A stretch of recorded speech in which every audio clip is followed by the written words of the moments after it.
Hello বন্ধুরা, আমরা প্রতিনিয়ত আমাদের প্রিয় অভিনেতা অভিনেত্রী সম্পর্কে জানতে চাই। আজকের এই ভিডিওতে আমরা জানতে চলেছি বাংলাদেশের 10 জন হিন্দু ধর্ম অবলম্বী অভিনেত্রী সম্পর্কে। এক পূজা চেরি রায়। পূজা চেরি রায় গাজীরহাটে জন্মগ্রহণ করেন।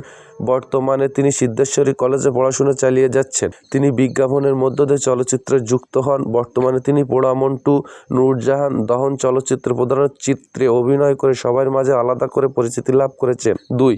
বিদ্যা সিনহা মিম। বিদ্যা সিনহা মিম 1987 সালে 10ই নভেম্বর জন্মগ্রহণ করেন। তার শিক্ষাগত যোগ্যতা বিএ ইন ইংলিশ লেকচার। তিনি 2007 সালে অনুষ্ঠিত লাক্স চ্যানেল আই সুপারস্টার প্রতিযোগিতায় প্রথম স্থান অধিকারের মাধ্যমে মিডিয়াতে পদার্পণ করেন। তার প্রথম সিনেমা হচ্ছে আমার আছে জন। অর্চিতা স্পর্শিয়া। অর্চিতা স্পর্শিয়া 1993 সালে 18 ডিসেম্বর ঢাকায় জন্মগ্রহণ করেন। সে তার মায়ের একমাত্র সন্তান। বর্তমানে তিনি বিভিন্ন নাটকে, ড্রামা, টিভি সিরিয়ালে কাজ করে যাচ্ছেন। উর্মিলা শ্রাবন্তীকর। উর্মিলা শ্রাবন্তীকর 1990 সালে 18 জুলাই টাঙ্গাইলে জন্মগ্রহণ করেন। 2009 সালে অনুষ্ঠিত চ্যানেল আই প্রতিযোগিতায় পঞ্চম রানার আপ তিনি। তারপর থেকে তিনি মিডিয়া জগতে পদার্পণ করেন। অপু বিশ্বাস। অপু বিশ্বাস 1989 সালে 11 অক্টোবর বগুড়া জেলায় জন্মগ্রহণ করেন। তিনি 2006 সালে প্রথম চলচ্চিত্র কাল সকালের মধ্য দিয়ে মিডিয়া জগতে নাম লিখান। এরপর 2008 সালে শাকিব খানের সঙ্গে বিবাহ বন্ধনে আবদ্ধ হন।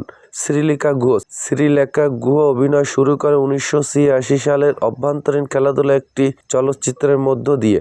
দিঘি। দিঘির পুরো নাম প্রার্থনা পারভিন দিঘি, যদিও তিনি সবার কাছে দিঘি নামে পরিচিত। 2006 সালে কাবলিওয়ালা সিনেমার মধ্য দিয়ে জনপ্রিয়তা পান। পরে তিনি দিদিমা, অবু শিশু, এক টাকার বউ, চাচ্চু আমার চাচ্চু ছবির মধ্য দিয়ে অনেক সুনাম অর্জন করেন।